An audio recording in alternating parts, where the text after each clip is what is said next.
Aloha everyone, this is Leimomi Keliikuli, Intuitive Soul Alignment Mindset Coach here, and I'm so excited to have Heather Corbet here. We are doing my LeimomiTV interview, Mastering Your Superpower interview series. So this is where I interview amazing 6-7 figure entrepreneurs who really love what they do and they really make an impact in the world. And I wanted to kind of like have them tell their story, share about how they got into their genius, and also about the a specific topic that they really feel really like they want to share about. So today we're going to kind of a little bit talk about like your spiritual senses and your gifts and like how does that all entail, right, with your spiritual growth and your business. So thank you so much, Heather, for being here with us. I know you're a medium and a spiritual advisor. So share with us more about who you are, what you do. Like, how did you become a genius at what you do now? Absolutely. I feel like it was the school of life that brought me here. So I did have multiple experiences when I was a child with mediumship. And so I actually had my first past life experience when I was 2 years old and didn't have any words to be able to describe it. And so as I went through my childhood, I tried to search for other people that understood what I was talking about, and I couldn't quite find them. And so I feel like through the teenage years and adolescence, teenage years, that's when I kind of discovered the veil, let's say. So I didn't tap into my spirituality throughout that time. And then there was an incident where my cousin, so he was 17 at the time and I was 21 at the time, and he got into a horrific car accident and actually passed away. And I just remember going to the crash site and just wanting to better understand what all of this is, looking at how young he was, etc. And I just remember having all of these stones of protection in my hand. And I went to the crash scene, and the police officers had cleaned it up the very best that they could. But as I looked around, I could still see parts of his car. I could see, just various debris. And then all of a sudden I saw his glasses. And I remember putting the stones down at where the crash scene was and just kind of crumbling in grief. And I just remember saying, just please send me an angel, send me an angel. And all of a sudden, out of the corner of my eye, and this is some backcountry roads that nobody's ever on, there was a bicyclist, and he came down the hill toward me, and he looked at the crash scene, he looked at me on the ground, and he took my hands and he stood me up and he prayed with me. And then he got back on his bike and he biked away. And so that was the beginning of me just really wondering, once again, I almost call it my spiritual reawakening, but really wanting to tap into, like, was that my cousin that sent an angel? What was that all about? So I feel like that's really where it started for me, was in that young adulthood. So then just being able to discover more and more and more with my spirituality, I would have a lot of loved ones that would come to me in meditation, and I wanted to discover how in the world they were doing that. So I've done a lot of research, and in the meantime, I got an undergraduate degree in psychology, and then I also got a master's degree in occupational therapy, and then I became a professor, and then I became an endurance athlete. So I almost feel like all this stuff was behind the scenes, the spirituality, and then a lot of stuff just came to a crash, and almost literally. So during my endurance athleticism, I actually endured some injuries such as broken bones and whatnot, and the bones were not healing. And so I really started working into kind of some of the natural healing and looking into Reiki and whatnot. And I was noticing that my own healing powers were doing better than like the cortisone shots I was getting, some of the other techniques I was getting. And with that too, I kind of reopened once again into mediumship. And so as I was sharing, then during that time also, I was a professor, and I loved it. I really did. But I just felt something was waning or something was missing. And I remember just realizing that I had another path. There was just this epiphany where I just thought, I really do need to concentrate more on my mediumship. I feel like that's where my passion is. And so I did. I took that leap, and I remember putting in a resignation letter to the university, and I just thought, you know what? in the fall, I'll be doing readings, so I won't have time to be a professor. And so I feel like that kind of sums up how I got here. And that's why I said it's the school of life, that got me here. And in the meantime, also just recognizing that all of those experiences with kind of spirituality behind the scenes, and now spirituality is at the forefront for me, it really did just set me up to be within my expertise and within my zone of genius.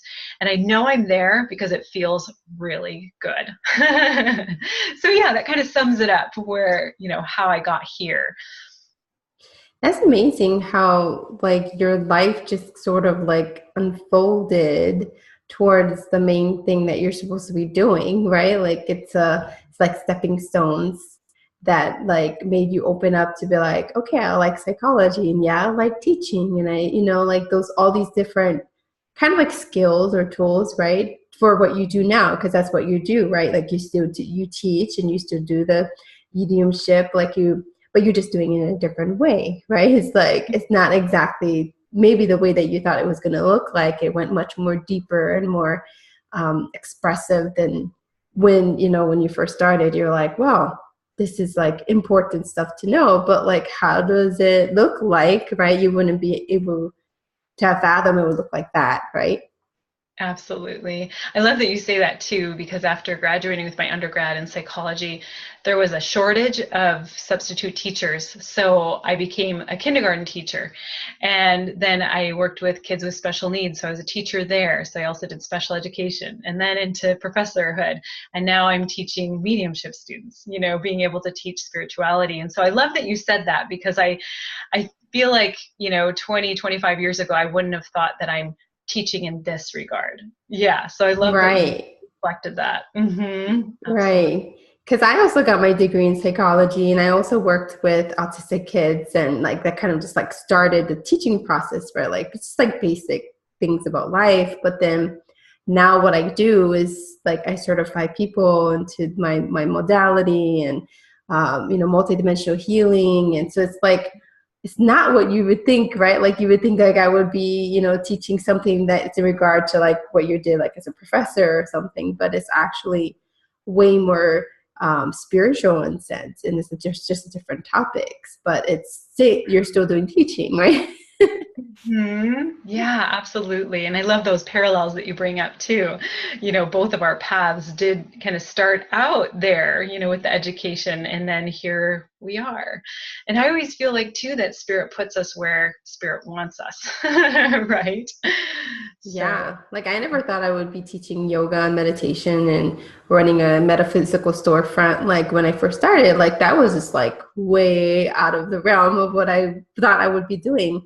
I knew I was going to heal people, but I didn't know it was going to look like that. Right. And I feel like with spirit, I just feel like they like that. They like surprising us, Right. and it's almost like I feel the giddiness of them when stuff like that happens, like you running a metaphysical store, and, they're kind of like, oh, cool. She liked that. It's like the surprise gift we get on our birthday or something. And Right. I love the giddiness that comes with that too. And also just them recognizing how in alignment that is with our souls. They just know that. And I love how they're able to assist us and support us to get there where we need to be. Right, right. Mm-hmm. So when you were growing up as a child, like what lit you up? Like how does that play into like why you do what you do now? Like I'm sure it's like kind of in correlation, but I mean like what were the like key memories or something that really lit you up back then, and makes you feel like, oh, I want to keep doing this now? Yeah, absolutely. I think that's a wonderful question. And I feel like it was relationships. So, in being able to, I analyzed relationships a lot. So, I'm from a divorced family. And so I was with both families. And actually, there was a lot of drama growing up and whatnot. And I just was always analyzing and always wanting to know why this happened or why that happened. And I feel like that's what surged me into psychology, wanting to know the cause and effect of relationships and emotions and life patterns. And so I feel like that was always very exciting for me. And then also people's internal motivation. And I feel like in a lot of respects that is our spirituality, recognizing that. And I remember, this is kind of a fast forward, but teaching one of my classes at the university, and we talked about the different areas of occupation, and that spirituality was one of them. And spirituality is, again, whatever's intrinsically motivating someone. So that could be going to church, or that could be, I have a cousin that's a daredevil, and that is what intrinsically motivates him. And he feels that spiritual high when he's skiing and rock climbing and that type of thing. And so I feel like in my childhood, I was looking to see what was internally motivating people, and then putting it together with that spirituality. And I did, as a child, I was able to see various spirits and whatnot. I just didn't really have a name for them. And so it was interesting, because I have a childhood friend, her mom just recently found out I was a medium. And she said, "You were always asking about ghosts when you were little." And so funny that she was able to reflect that back to me. So I feel like even there, like it's being able to see the relationships with spirit, so that's what ignited me as a child. And then almost wanting to understand why I was able to see spirits where other people were not able to see spirits, or how I see spirits and how others see spirits. So I almost just really had that thinking as a child to want to know more and want to know that cause and effect. And even to the point that now I just really want to research spirituality. I really want to do that. And there's times even on my Facebook lives that we'll catch spirituality. Sorry, we'll catch spirit on technology. And it's really neat, because my viewers will say, "Oh, the lights flashed," or, "Oh, there was a glitch. Oh, spirit's here." And I just think, I know this is a little bit of a tangent, but I think it's neat that I had all this, want for analyzing back as a child, and I'm still trying to analyze. I still want to know all the answers. And I feel like with this progression of, being able to advance so much within our own realms, and currently with technology, I just feel like sky's the limit, and we can go beyond that as well. So it's pretty neat to be able to reflect, what was motivating as a child, and then, yeah, definitely how that supported me now. So, yeah. Mm-hmm. I can see how, like, when you use psychology, right, like you can analyze it, but also you can feel the energy behind it, which is like using your mediumship and everything, right? Like the spiritual part. And then combining that together and going like, hey, what does this all mean? Like, what's the meaning behind this, and the meaning of behind that number, or, that tarot card that you pulled, or, all the spiritual stuff. But like, they all kind of show you, like, underneath your own unique perspective that you have with it, right? And so it just kind of like has grown into more curiosity, right? And your little inner child is like enjoying that, like, hey, what was that, And like you said, analyzing in a way that it's looking between the lines right now, like, what is there only there, like what's only in front of you. Right. And when you get more into your spirituality, you just start to see things in a very different perspective that you wouldn't have with only your physical eyes.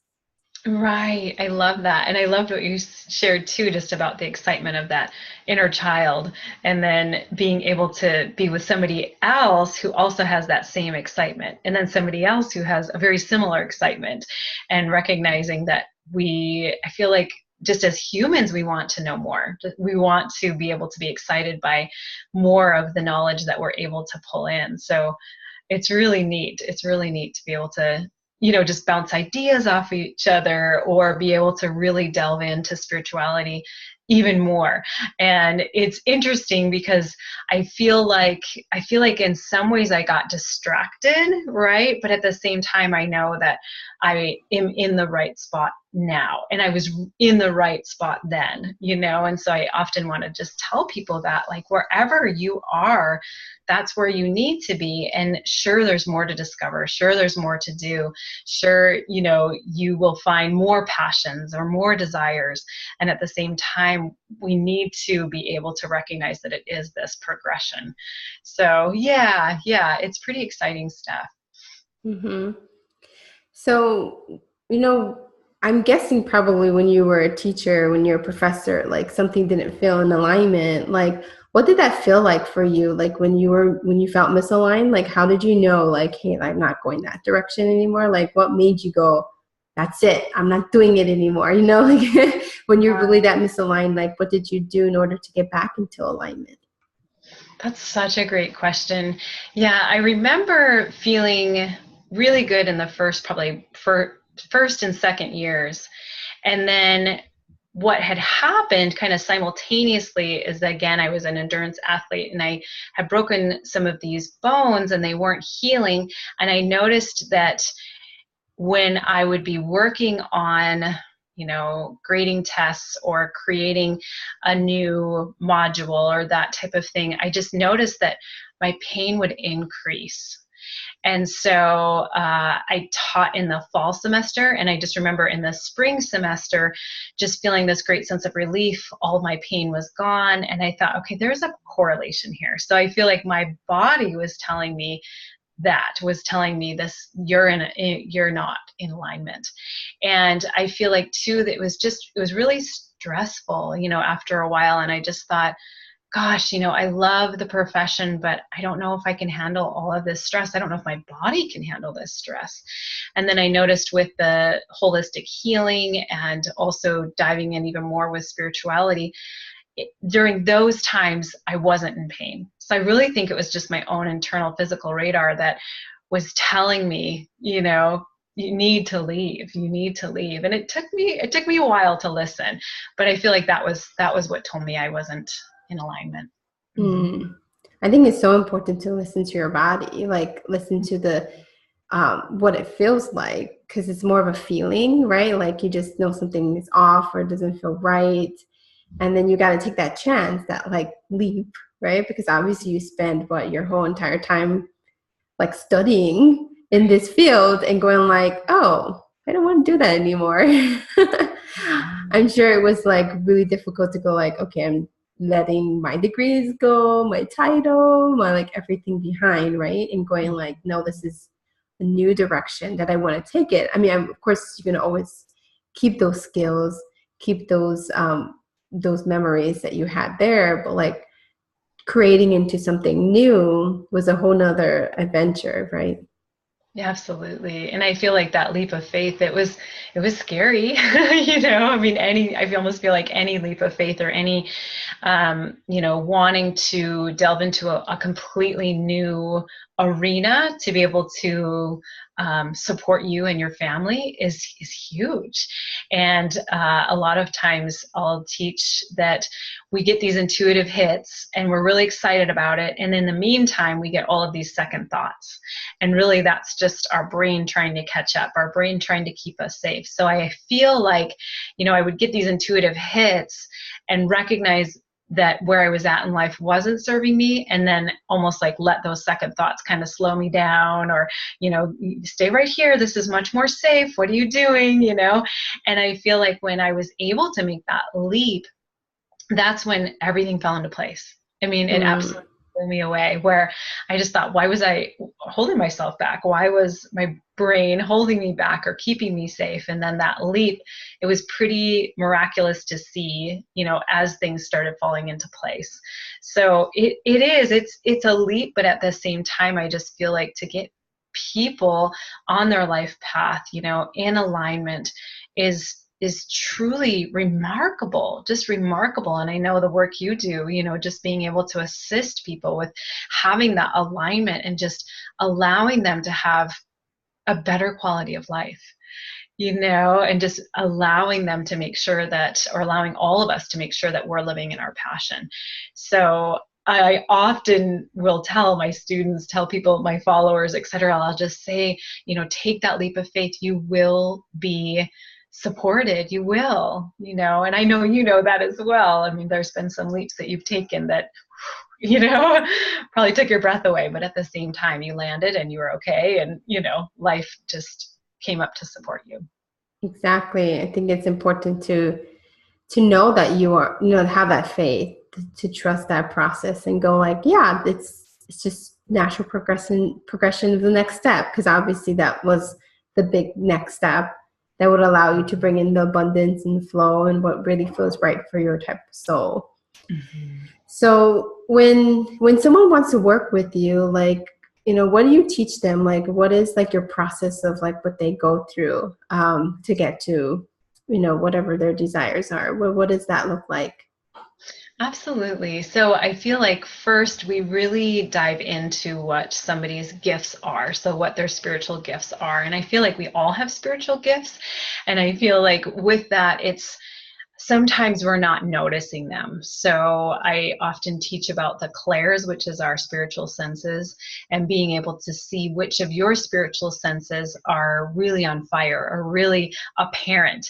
And I feel like just that awareness is huge for people, where they realize perhaps that they're clairaudient and they are hearing spirit, even if it's in their ears are ringing or they're hearing whispers or even somebody else's thought comes into their head, and that's clairaudient. So I feel like starting there is so good to allow for that awareness and to be able to recognize, oh, yes, I do have these gifts. And then, really moving into allowing ourselves to let go of things that don't serve us. And so sometimes that can be an intense process. And so I'm also a Reiki master teacher. And so as I'm teaching that, sometimes the students will go through a cleanse. So they'll go through a 21-day cleanse after teaching, and that's accelerating that healing process. And so in recognizing that, sometimes I will recommend, okay, you're an amazing healer and you're actually going to accelerate your own healing process if you go through this. So the chunk of healing, I feel like after we bring you to awareness that you do have these gifts, it's this healing phase and this allowing to, break up those old life patterns that are just not working for you. And obviously I had, I feel like saying quite a few that were not working for me, prior to being able to be on the path I needed to be, and really allowing for people to break those up and to align to the life patterns that are really conducive to them. And moving into that education, moving into, if somebody wants to do readings, being able to start channeling spirit or channeling loved ones, channeling the angels. And if others want to perhaps do more with insights and they want to use more of their intuition, then that's another avenue they can go. I had one gal that I worked with for about 9 months, and she said that first chunk was just all about healing. I thought, is she really my spiritual advisor or is she my healer? And it was good though, because she was able to really release a lot of that and then allow herself to pop and allow herself to let go of whatever wasn't necessary for her journey, and recognizing that as she let that go, she was able to go higher and communicate with spirit on a higher level. And what I love about this particular client is she said, I didn't even know I was a medium. I just wanted to start this journey because it sounded exciting. And so it's really neat to see her as a medium, and also recognizing that she is, able to channel into other people's energies. And so I feel like too, that through that process, we really figure out what's going to work for you. So some people do want to be a medium, other people don't. Some people do want to tap into their intuition and do be able to serve spirit in that regard. So I just feel like it's interesting for me to see people on the other side, and I feel like I can see quite a bit into the future, and yet sometimes I'm not seeing what people are going to be. So I have this one gal that she does these incredible readings, one of my students, and it's called the 3 Essence Soul Words. And she's just able to really tap into these 3 words that are going to be life-changing for you, to really allow yourself to align with these 3 words. And then another student who is a medical intuitive, and she has done readings on me, and she has been able to tap into the various, like my internal organs. And I was like, how did she know that? Right? So I kind of feel like it's so neat to see where people land, amongst by the end of this process. So yeah, it's pretty neat. Beautiful. So it's like you may not even know what the heck you're doing in the beginning, and then you're like, wow, I didn't even know I had those those gifts. It's pretty miraculous. Yeah, it's pretty Yes. neat. Mm-hmm. So how do you define success? Like, of course, what kind of pain did you endure, right, to get to where you're now? Like, why do you define success in this way? Absolutely. I feel like success is definitely being in alignment and being, doing your passion and being able to wake up every day and being able to know that you're living your dreams every day. And I feel like that's success. And it's interesting because some of the various things that I really wanted moving into being more in my spiritual realm or financial freedom, time freedom, and then also to be able to support my family to allow for their dreams to come true. So when I took this leap, I really appreciate that my husband was very supportive. And one of my whys was so that he would be able to quit his 9 to 5 and do his art full time and not necessarily worry at first about the income coming in. And so we were able to do that at the beginning of this year. And I thought, oh my gosh, so that's success, being able to meet your goals and be able to see others be able to meet their goals. And it was really cute. I have a 10-year-old son and we were all out to dinner. And it was so cute because my husband and I were both talking. He was talking about his art. I was talking about spirituality. And it was really cute because my son, he just looked back and forth between us and he goes, "You both are living your dreams. High five," gave us high five. And I was like, no, that's success. You got a 10-year-old, that's success. So It's really cool that he pretty much confirmed what you already knew, right? And then he's seeing it from the inner child eyes, being like, wow, mommy and daddy's doing it, so cool. Because I think we think success means, having enough money, right? Having a nice house and all of these kind of like external things. But in reality, it's like you define, right? Like what that feels like for you as a couple, as a family, even for yourself. And I think once you like achieve that, then you can be like, well, this is my dream life. This is what it looks like. And it doesn't always look like what we said before, like what you think it would look like. And I think we're like being led to let go of all these kind of illusions that, we have to be a certain way. And because our inner child is going to say like, one day you want to do art and another day maybe you don't feel like it, right? And being okay with that it will change. It's going to shift.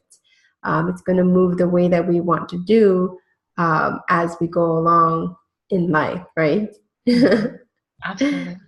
So what advice you would give someone, who's, starting to get in their genius, as you have, like, what helped you to decide, like, I'm going to create a soul aligned lifestyle in my life and my business, like to, how did you become more of an expert in what you do? Like, where did that all come from?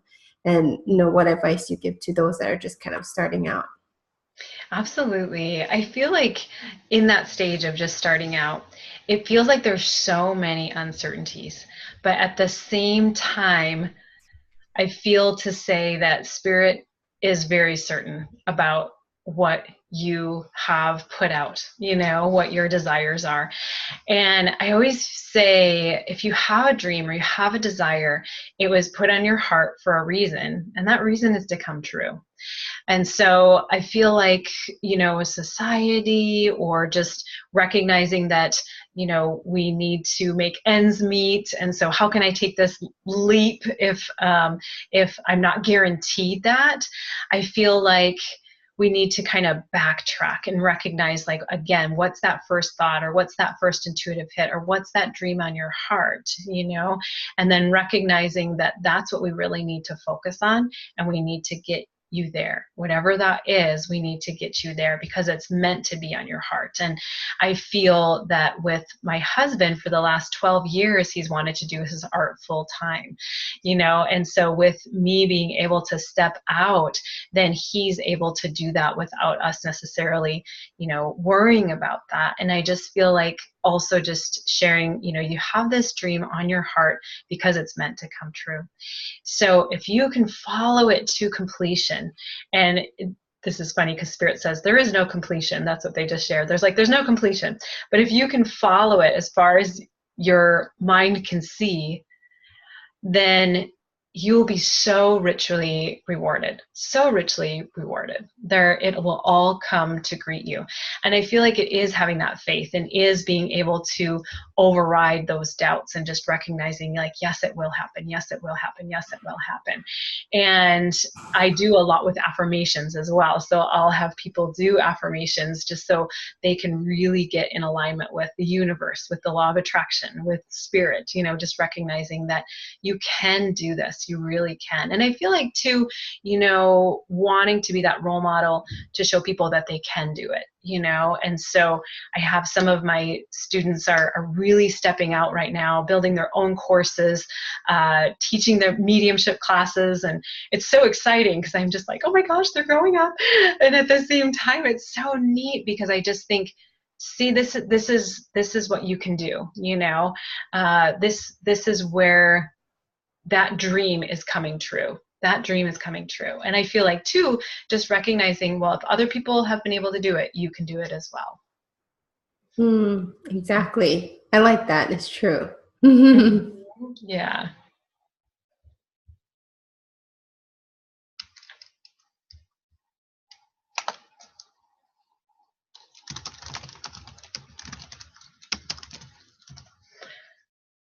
I didn't hear that.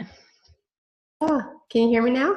Yeah. Oh, well, that's weird because I was exactly talking. So yeah, what was it that, you know, what do you have, if you have a freebie or you have something that you want to share with us, like how can people reach out to you to work with you? Anything you want, any last words you want to share with us? Absolutely. So my website is www.heathercorbetspiritualadvisor.com. And within there, I have a really cool freebie hub.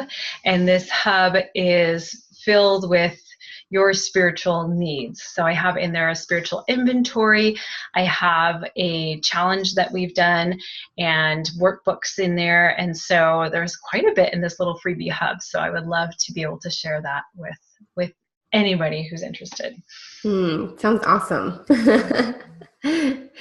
All right, so thank you for spending this time with us. I'm sure everybody who's listening in, if you know, really love what we were talking about, feel free to reach out to Heather and, you know, see if there's, you know, this resonance that, you know, will take you to that next level. And so I'm continuing this interview series every 2 weeks or so, where I'm talking to amazing 6-7-figure entrepreneurs or whoever just really living their dream life, and taking their business and life to like freedom lifestyle. And even if it's traveling or anything, like I really wanted to bring everybody who really is living that dream life, because I believe anybody could do it, right, at any moment in time if they just, you know, get clarity on what they actually want to create. And it sounds like what you do here is like giving them that permission, right, to go after those dreams, go after the things that really light them up, and obviously bringing in their spiritual gifts and their senses, their class senses,